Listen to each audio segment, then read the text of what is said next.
What's up, guys? Coach John Wojo here with JW Fitness with another question for you. All right, balance is a very important thing as we age. Can you please recommend exercises that help improve balance? Thanks. Okay, so I feel that not everybody, but I feel that a lot of people misunderstand what they need to do to improve their balance as they get older. And you see a lot of people like balancing on one leg on a Bosu ball and doing all kinds of, like balancing on one leg and fucking juggling dumbbells. It's like, all right, that's more like a circus trick. That's not improving your balance. Because when you think it through logically, when a person ages, let me ask you this question.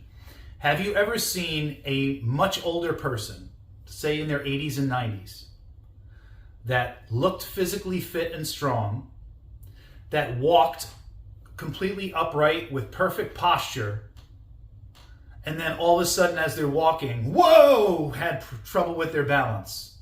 It's like, no, you don't see that.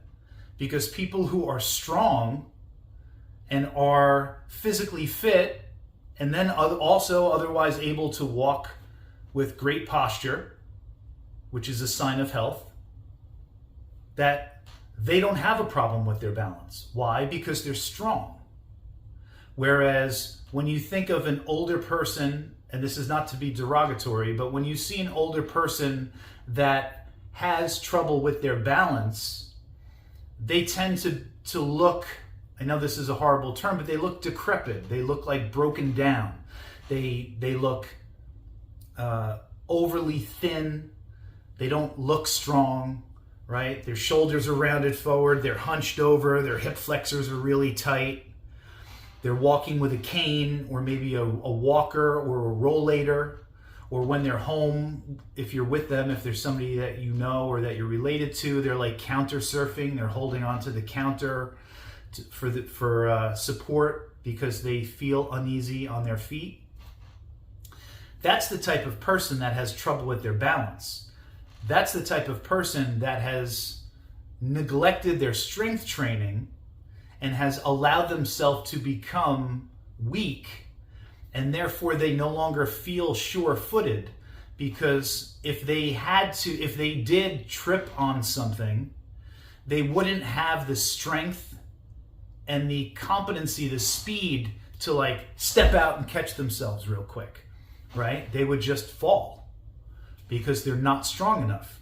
So my feeling is that overall and above all else, the number one thing that you could do for your balance is to remain strong and physically fit, like an athlete. That way you will feel confident when you're walking. You know, if you're walking down the street and you stub your toe on something sticking up from the pavement, that you'll be able to, hop into action, so to speak, and catch yourself if necessary, just on one leg, because you'll have the physical strength to do so. So it's not a balance issue in the way we think of balance. It's a strength issue. It's a competency. It's a physical competency issue. And it comes down to your level of physical strength. The only other ways that your balance could be off is if your eyesight is off or your olfactory, your olfactory is your nose, right? So what is that? Your vestibular system, your ears. I don't know why I said olfactory, scratch that. But your eyesight, if you have trouble with your eyesight and it's not properly diagnosed and you have trouble with depth perception, that might cause issues with your balance. If you have some type of inner ear issue or vestibular issue, then that's going to throw off your balance. But other than that, it's not about practicing balancing like you're a circus act. It's about being strong and physically fit so you can walk confidently. That is the secret to maintaining or improving your balance as you get older. Guys, if you appreciate the content, like and subscribe to the channel, and I'll talk to you soon.